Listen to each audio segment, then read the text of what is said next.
la distraction, Église, s'il vous plaît. Et la pluie vient comme une bénédiction.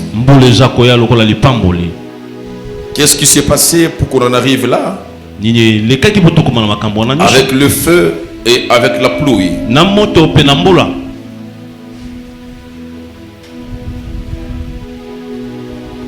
Il s'est passé un moment de l'histoire du peuple d'Israël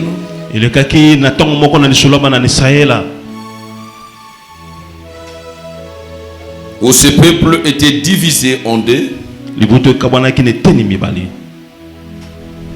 Vous verrez déjà, avant qu'on arrive là, David voudrait bien construire un temple pour le Seigneur. Il avait une très bonne intention, mais pour des raisons évidentes, Dieu a dit à David, toi tu ne me construiras pas le temple. Tu peux avoir de bonnes intentions quand tu es dans la maison de Dieu, quand tu es à l'église. Mais la volonté de Dieu peut être autre que tes bonnes intentions.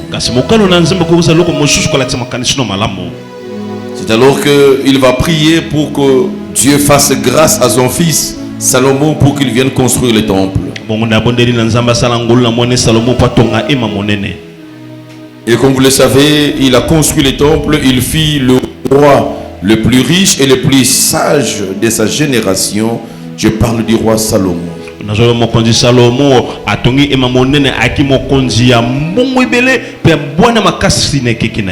Il a connu les temps d'apogée et il a connu les temps de déclin. Et vous savez, quand il est arrivé à se mettre un peu en conflit avec Dieu, Dieu qui devait le frapper,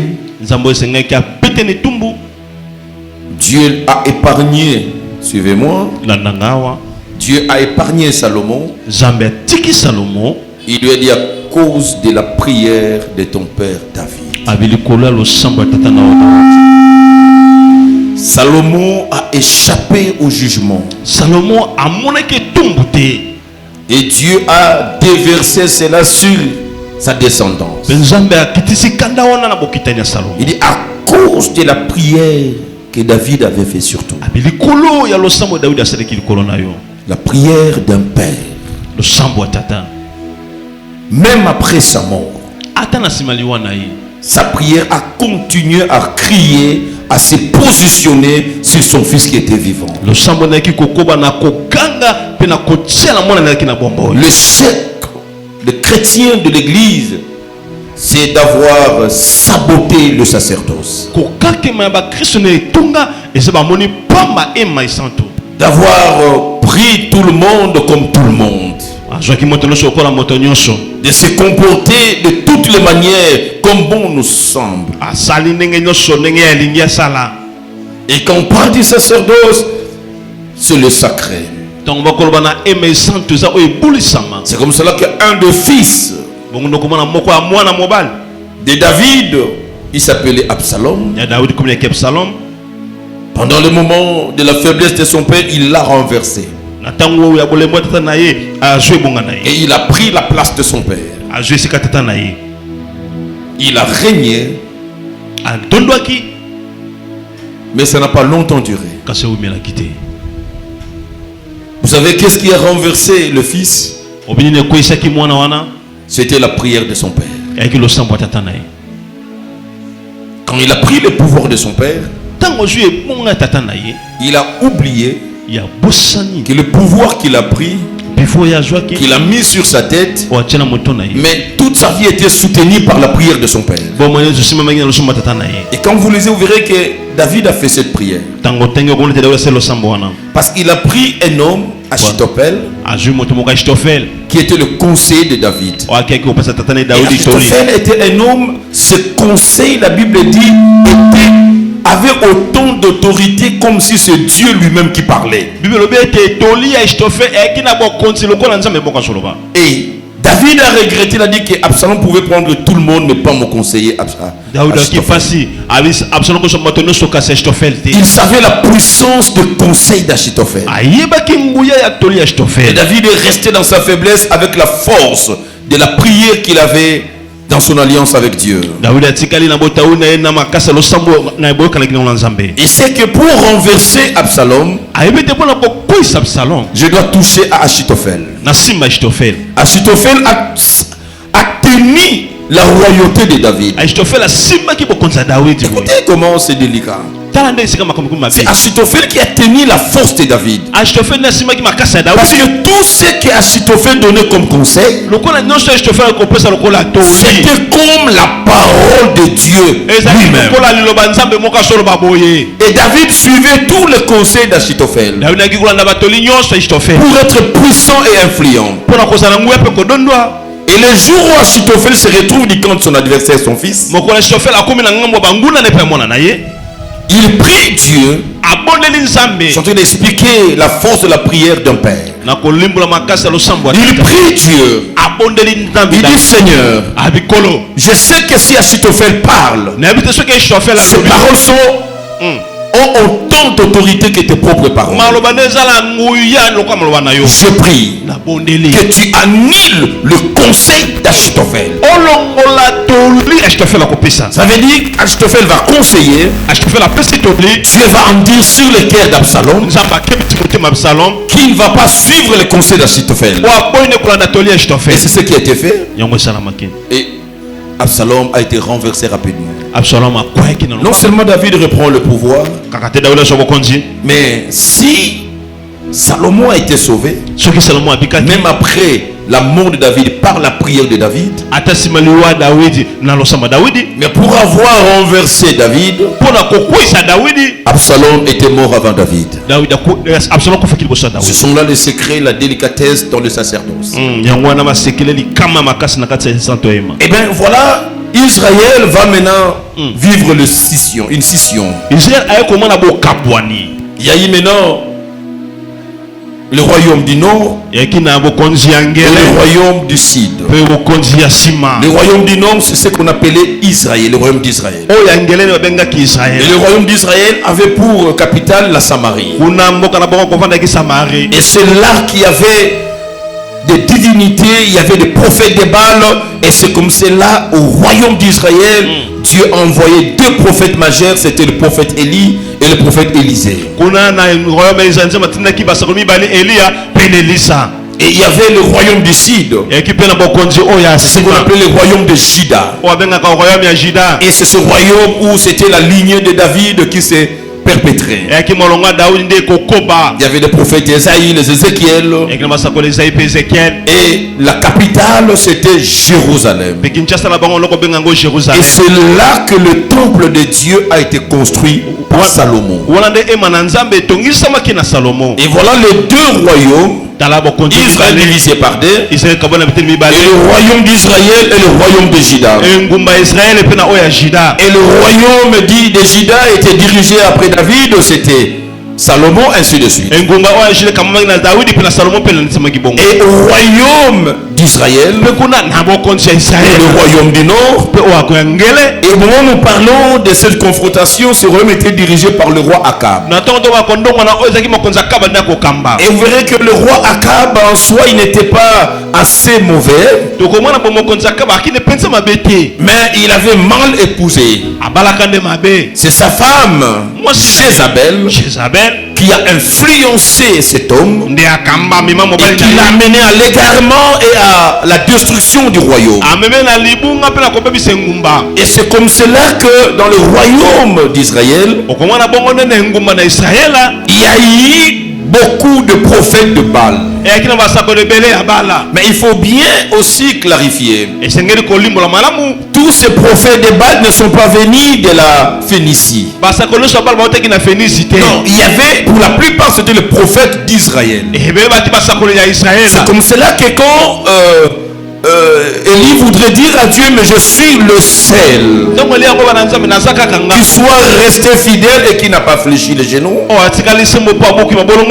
Il faisait allégeance à tous les autres prophètes qui se sont égarés. Donc il y a eu le prophète de Dieu par l'influence du mal. Le mal qui s'est passé dans le royaume d'Israël. Et il y a eu beaucoup d'égarements. Beaucoup ont basculé dans le faux. Ils avaient bien commencé avec Dieu, mais les événements ont évolué, les choses ont changé, et beaucoup ont laissé le vrai Dieu. Ils sont allés servir Baal dans l'idolâtrie, et c'est ce qui a attiré la colère de Dieu. Et pour régler cette affaire d'égarement de ceux qui étaient des dieux qui ont abandonné Dieu, de ceux qui étaient appelés à servir Dieu qui ont accepté de servir Baal, c'était ça la réalité. Si je ramène cet état pour reconstruire la matière, c'est pour te faire comprendre que les prophètes de Baal qui ont subi le jugement étaient d'abord le prophète de Dieu. Et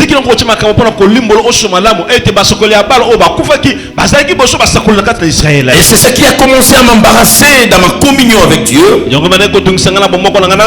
Dieu me dit, j'amènerai le feu avant la pluie. Il m'a dit, mon feu c'est le jugement. J'étais loin de comprendre cette réalité, et l'Esprit de Dieu m'a mené dans ce voyage que je viens de résumer, de te le résumer. Ceux qui appartenaient à Dieu, mais qui se sont égarés, qui ont abandonné Dieu, qui ont abandonné la maison de Dieu, ils ont abandonné physiquement. Ils l'ont abandonné physiquement. Pour la plupart, ils sont là physiquement. Mais ils ont abandonné Dieu parce que tu es là et tu sers Ménabal. Baal combat l'œuvre de Dieu. Bien aimé, ce qui se passe aujourd'hui a une portée hautement spirituelle. Je l'ai dit sans mâcher le mot du haut de cette chair. Je donne un dernier avertissement à quelqu'un. Écrivez la date d'aujourd'hui. Je parle Dieu de cette chair. Sous la puissance de l'Esprit de Dieu. Dieu m'a annoncé dans cette église, il y aura mort d'homme s'il n'y a pas changement après la prière d'aujourd'hui. Le jugement que Dieu va faire pleuvoir. Et ça va tomber sur le Dieu de Baal et le prophète de Baal. Et j'ai pris le temps d'expliquer mes bonnes minutes avant de prier. Tu penseras que tu vas invoquer le feu sur quelqu'un d'autre. Non, le feu va tomber sur l'autel de Baal. Et dans cette église, il y a des autels de Baal déjà dressés. Des gens qui ont des postures. Des postures qui contredisent l'épanouissement de cette église. L'avancement de cette église. Je suis venu annoncer à ceux qui assistent à la sorcellerie. Vous aviez fait assez du temps dans cette église. Dieu vous a accordé la grâce par Dieu de cette chair pour te sauver. Et si tu prends à la légère, ma vieille vie, je ne suis pas monté aujourd'hui comme j'ai l'habitude de monter. Déjà, j'ai quitté chez moi à pied jusqu'ici en venant, et Dieu était en train de m'embarrasser en coup de route. Et j'ai pris le temps pour monter parce que j'étais assez embarrassé. Des choses dire que Dieu m'a dit. Des choses dire que Dieu va faire. Et si je parle, ma soeur, mon frère, c'est pour t'aider maman. Papa, c'est pour t'aider toi serviteur. C'est pour t'aider vous les familles des serviteurs de cette église. Vous les femmes des serviteurs de cette église. Les maris, les fiancés, je ne sais pas moi des serviteurs de cette église. Je suis assez clair parce qu'il y aura mort d'homme. C'est Dieu de la chair que je parle. Captez bien ce message. Dieu s'élève pour son église. Frères et sœurs, toi Toi qui n'apportes pas la pierre à l'édification, à la construction de l'église. Mais tu as pris le temps à te ranger du côté des Bâles. Et ceux qui détruisent l'église. Par ce qu'ils font, par ce qu'ils disent. Par ce qu'ils propagent. Je parle à quelqu'un. Pendant que je parle, tu es là. Tu es en train de m'écouter de manière embarrassée. Tu n'es pas sincère dans ton cœur. Je m'adresse à toi, maman. Tu n'es pas sincère, ma soeur. Tu n'es pas sincère dans ton cœur. Tu te mets en garde. Vous savez, Dieu m'a parlé parfois avec certains noms. Je suis embarrassé parce que je vous aime beaucoup. C'est ce qui m'a embarrassé. Mais moi je n'imaginais pas, je ne croyais pas. Frères et sœurs, qu'est-ce qui ne va pas dans ta vie? Pourquoi tu combats Jésus-Christ? Il a dit à Saul, qui est devenu Paul, pourquoi me persécutes-tu? Il a dit, moi je t'ai jamais vu. Et quand tu persécutes mon travail, mon œuvre, celui qui ne construit pas cette église la détruit. Celui qui croise les bras est en train de voir l'église sombrer, participe à sa destruction. C'est ce que Dieu m'a dit. Les hommes de l'église sont les bâtisseurs. Tout le monde a un instrument de construction à sa main. Quel est ton instrument de construction? En quoi tu construis l'œuvre de Dieu?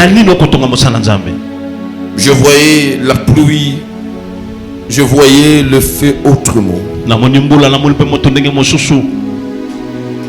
Je n'avais pas compris. Quand Dieu m'a dit, tu verras un signe le matin.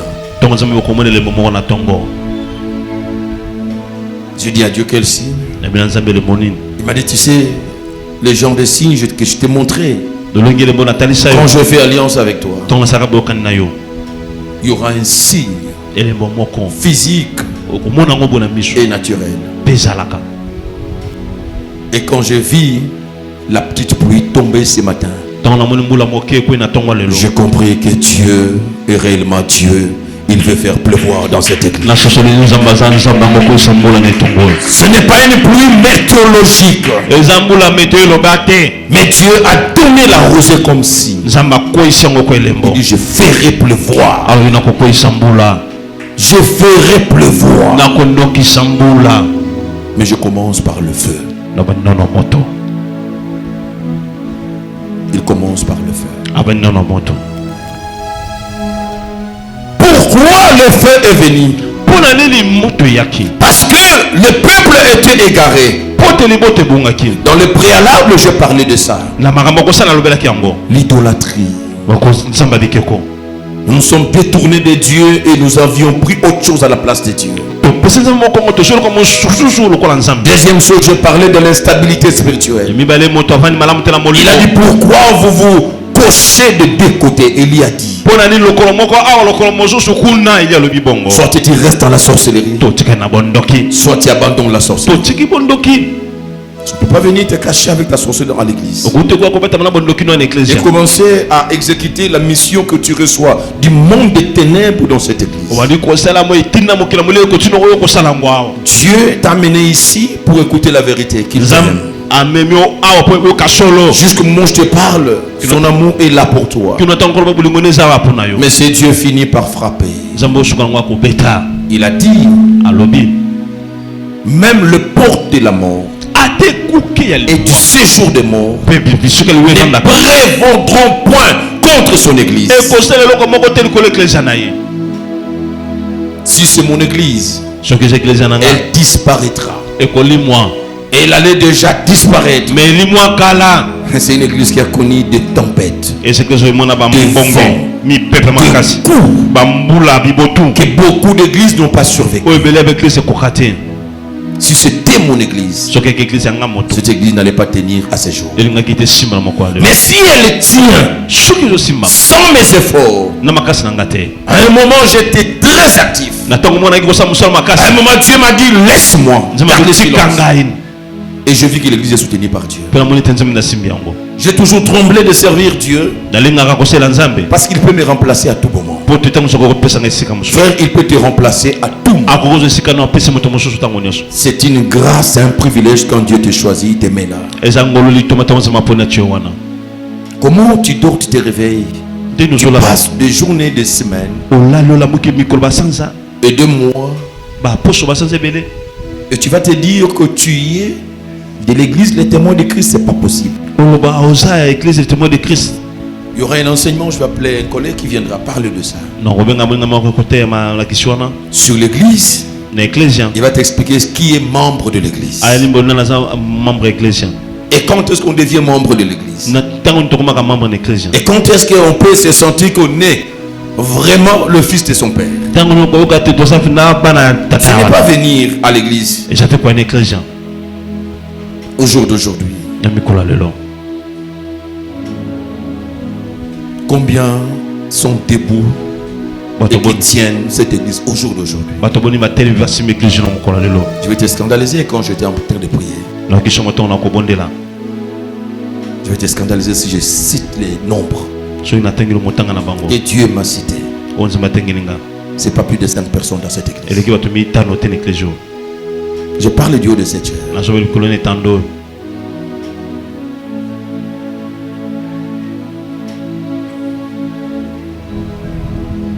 L'église est tellement abandonnée. Tellement abandonnée. Qui soutient l'église? En quoi? En prière? Quels sont les intercesseurs de cette église qui prient pour les pasteurs? Où sont-ils? Je vous donne des exemples. Montrez-le toi à l'église, je vais voir.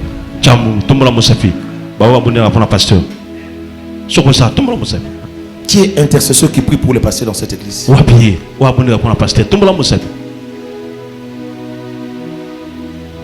Il y a des ministres. Je vais clarifier. Tout le monde peut prier pour les pasteurs. C'est pas ça être intercesseur du pasteur. L'intercesseur, être un intercesseur, c'est le faire à titre de profession. Tout le monde peut prier pour le pasteur. Il peut prier une fois l'année, 15 secondes, 2 fois le mois, la semaine, selon ou le jour où il a rêvé quelque chose, il a senti le fardeau. Mais ici je parle des intercesseurs. Il n'y a pas la vie de quelqu'un qui est sollicité par le monde des ténèbres tout le jour comme la vie du pasteur. Dans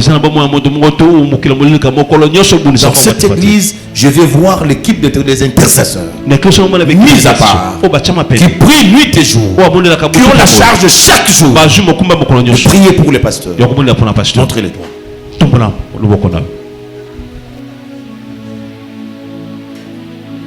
Vous voyez, vous-même. Et combien le font parce que l'église, c'est d'abord le pasteur.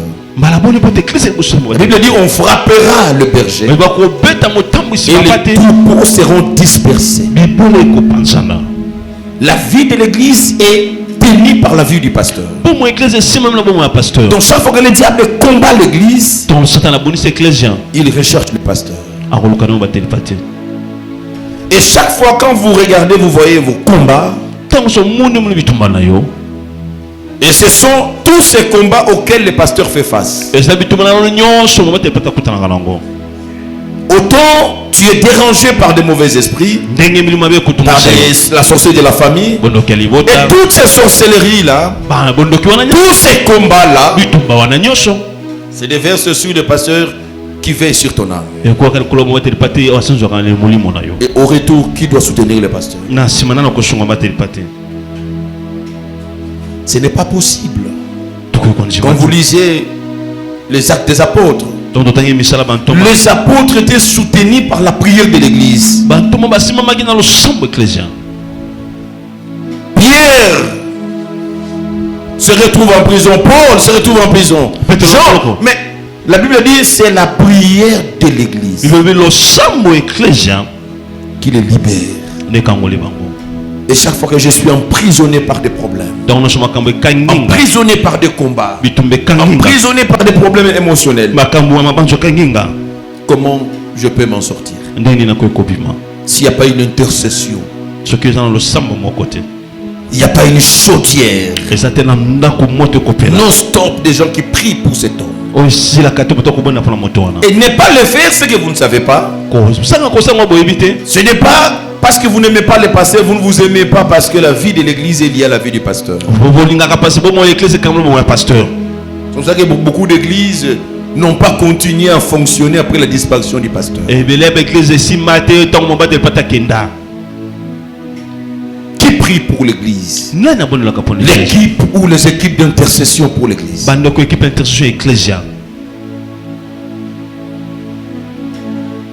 Berger, les serviteurs, je vous ai demandé de prier. Quel jour? Le samedi. Est-ce qu'ils viennent? Indisponible. Indisponible. C'est ça, c'est comme ça que l'église fonctionne. Même au plus haut niveau de l'église, les serviteurs ne se réunissent pas, même une fois la semaine, pour prier pour les pasteurs et pour l'église.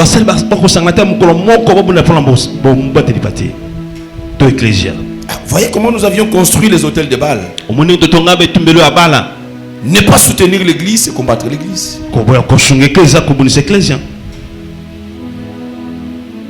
C'est la grâce de Dieu et l'onction du pasteur qui tient l'église. Or, la force de l'église, c'est dans son fonctionnement. Il y a des équipes qui entrent, des équipes qui sortent. Les équipes cette semaine ont retiré les autres. L'église est soutenue par des prières.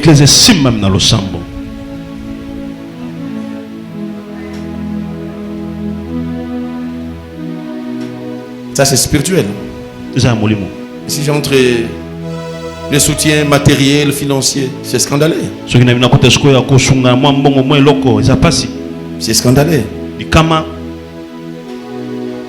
Que j'avance un exemple. Votre pasteur. Vous faites comme ça. Comment il vit? Comment il se nourrit? Comment? J'ai appelé les gens à participer à la bénédiction pour soutenir le loyer du pasteur. Où en sommes-nous aujourd'hui?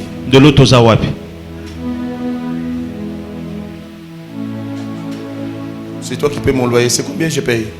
Combien? $850. $850. C'est toi qui m'amènes l'enveloppe souvent de ce que vous cotisez par moment. Vous débattez, il y a quand même quelques personnes qui sont restées volontaires, ils se battent. Et que Dieu vous voie dans cette déclaration que je fais ici. C'est combien tu m'as mis la dernière fois? 200? 235? $250. 250. Et pour nous sommes quel mois? Les mois passés déjà payés? Mais nous sommes le 40e. Le 22. Le 21. Vous avez déjà payé? Pas encore. Vous comprenez? C'est juste un exemple. Donc si je devais payer qu'avec ça, je serais déjà chassé. Vous savez bien dans le 850, ils se battent. Ils sont restés 2-3 qui se battent. Que Dieu vous bénisse abondamment. Vous qui êtes restés fidèles. C'est ça ce que je paye. Et la contribution de l'église. Je voulais arrêter de dire, il faut laisser ces gens, je vais les bénir. Et maintenant, jusqu'au 21. C'est le 21. Au 21, consommé 22, on n'a pas encore payé. Même la petite contribution. C'est ça la vie du pasteur. Les gens viendront à l'église comment? S'il n'y a pas des gens qui vont vers eux pour les évangéliser. La multiplication des brebis à l'église, ce n'est pas le problème du berger. J'ai toujours dit, le berger, les pasteurs Il est le berger des troupeaux. Il donne la nourriture aux troupeaux. C'est ce que je fais ici. Je suis en train de vous prêcher. Je vous nourris spirituellement. Et ce sont les brebis qui se multiplient entre elles. Pour travailler pour l'avancement de l'église, les églises qui ne s'épanouissent pas numériquement, c'est un signe que ceux qui sont à l'église ne sont pas engagés. Ils ne travaillent pas pour le Seigneur. Ils n'ont pas cette soif, ce désir ardent dans leur cœur. Il y a 2 dimanches passés, j'ai demandé que chacun amène quelqu'un, n'est-ce pas? Quelques-uns l'ont fait. Il y avait des places jusqu'à dehors. Vous attendez encore notre communiqué qu'on amène encore? Ils attendent ça, non? L'œuvre de l'évangile, la Bible dit allez et faites de toutes les nations.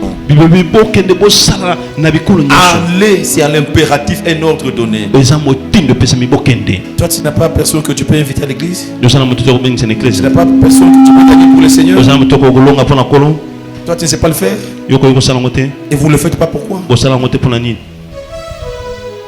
Vous dressez les hôtels de Baal. Vous travaillez contre l'avancement de l'église. L'épanouissement de l'église, c'est la motivation généralisée. Tout le monde s'applique. Il veut voir son église s'épanouir. Qui peut observer que non, l'église commence à devenir un peu sale, on peut encore repeindre, on peut encore refaire ceci. Ces vitres s'est cassé à combien de semaines, Berger? Ça fait presque un mois. Presque un mois. Ces vitres-là, l'église de l'église. Et ce morceau peut tomber en plein kilt et ça coupe la tête de quelqu'un. On dit, le pasteur a sacrifié. Il faut que le pasteur en prenne l'initiative. La dernière fois qu'on a repeint cette église, on l'a fait. Qui l'a fait? C'est une sœur. Oui. Elle est en France maintenant, c'est la sœur Marlène, elle-même. Elle a pris l'initiative. Elle a approché les bergers. Vraiment des gens, combien il faut. Elle s'est engagée seule. Et pendant qu'elle cherchait encore son voyage pour retrouver son mari, et il a fait ça, Dieu a ouvert la porte et elle a voyagé. Il faut, pour aménager votre église aujourd'hui, regardez la chaise qui est à côté du pasteur pour des invités. Ça, regarde. Et ces 2 chaises, qui avait acheté ça? C'est le pasteur. La chaise que le pasteur s'assoit, c'est une de mes filles qui est en Suède. Touché, il a dit, papa, je vois la chaise là que vous êtes assis. Parce que je ne peux pas acheter, faire mieux. Oui, je pars à UAC, regarde, il dit, oui, ça, je paye ça. Quelqu'un en Suède. Il a vu que j'étais assis sur une chaise qui n'était pas confortable. Maintenant, on peut appeler les invités à venir avec une chaise, dans des chaises comme ça. J'ai dit, c'est moi ce que j'ai acheté. Et les chaises qui sont derrière là-bas, c'est venu de la maison du pasteur. C'était mes chaises de la salle à manger. Toutes les chaises bleues que vous voyez, bleues et vertes. Les chaises vertes et bleues en plastique. Le meilleur que nous avons maintenant. Qui a acheté ça? Une seule sœur. C'est la sœur Patience. Elle est là. Il est allé, c'est pas à Dubaï ou c'est pas moi où. Il a acheté, il l'a mis dans le conteneur, il l'a mené, il a surpris l'église. C'est ça participer. Toi, tu attends qu'on fasse un communiqué. Le jour où, heureusement, que l'église subsistera toujours, c'est le jour où l'église ne sera pas là, te rendra compte de l'importance de l'église. Le fait d'appartenir dans cette alliance, tu jouis de certains bénéfices sans le savoir, de protection, de grâce, parce que Dieu te voit dans cette alliance. Pour faire du bien, pour agir. Qu'est-ce qui se passe? Pendant que vous refusez de servir Dieu, Vous voyez, par exemple, la semaine, je vois que c'est le frère et maman Jujuna qui sont en train de chanter. C'est parce que les gens ne peuvent pas chanter. Non. Les membres de l'église ne s'intéressent pas. Le problème de l'église ne vous intéresse pas. Maintenant que vous refusez de servir Dieu, maintenant je commence à laisser maintenant les enfants servir Dieu. Je vais autoriser les enfants à servir Dieu à tout le niveau. Vous voulez que je vous présente le protocole le plus jeune de l'église? Amenez-moi le plus jeune protocole de l'église devant ici.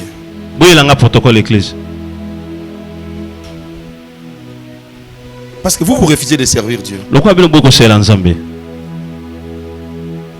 Voilà le plus jeune protocole de l'église, il est là, c'est cet enfant. Et vous savez comment il s'est enrôlé au protocole? Il est venu de lui-même, il a dérangé sa maman tellement. Il veut servir Dieu. Il veut faire le protocole. On me l'a amené, j'ai fait le protocole, j'ai dit Benjamin. Il a commencé à travailler. C'est là où Dieu dit qu'il va assister même les pierres pour servir Dieu, parce que vous ne voulez pas.